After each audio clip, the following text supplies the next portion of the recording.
Christophe Pley, merci d'être avec nous ce soir. Vous représentez 750 petites entreprises et moyennes entreprises. Qu'attendent exactement ces sociétés fragiles que vous représentez?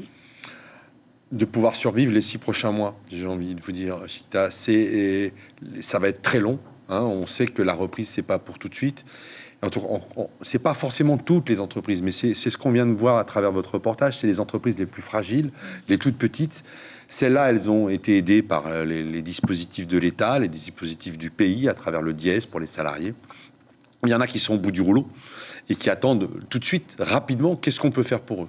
C'est pour ça que la CPME a été sur le terrain de la patente, puisqu'il y a des gens à qui on a interdit de travailler, mais qui ont quand même été fiscalisés. Donc, alors justement, sur ce sujet-là, qu'espérez-vous, qu'avez-vous demandé au gouvernement pour soulager les patentés qui ont payé leurs charges? Ce qu'on essaye, c'est que pour cette petite partie d'entreprise, c'est pas pour toutes les entreprises, pour cette petite partie d'entreprise, qu'on aille leur tendre la main et leur dire « Oh non, non !» On va faire ce qu'il faut. Concrètement, c'est quoi? Il faut les exonérer partiellement ou totalement, puisqu'ils n'ont pas pu travailler. On ne peut pas fiscaliser quelqu'un qui ne travaille pas. Donc, ou alors, partiellement, ne pas aller leur imposer quelque chose qu'ils ne pourront de toute façon pas payer. Pour eux, ce qui est important, c'est de tenir jusqu'à la réouverture. On parle par exemple du secteur du tourisme. Eux n'attendent qu'une chose, c'est la réouverture. Et on voit bien que la réouverture, ça ne sera pas pour tout de suite. Les restaurants, pareil, ils ont perdu des chiffres d'affaires conséquents. Et ce couvre-feu que l'on a en ce moment continue sur l'année 2021. On ne sait pas combien de temps ça va durer. Les petits prestataires, l'événementiel, les salles de sport sont toujours fermées. Ne pensons pas qu'on est sorti de cette crise. On est toujours dedans. En tout cas, pour les petites structures, elles n'en voient pas la fin. Et bon, nous, à la CPME, on est là, effectivement, pour aller les défendre et pour dire, voilà, attention, on va vous soutenir jusqu'au bout.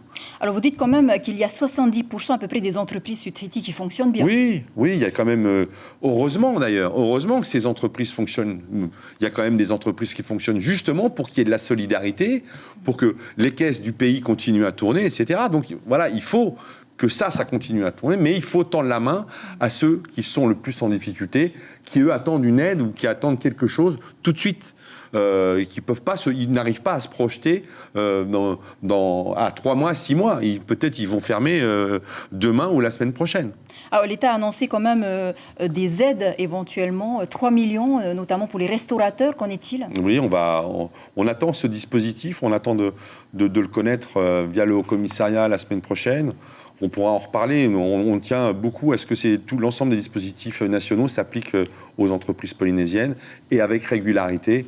Mais vous savez, le fonds de solidarité, il a été très très touché en Polynésie. On peut dire que s'il n'y avait pas eu ce fonds de solidarité, beaucoup d'entreprises aujourd'hui auraient déjà déposé les armes.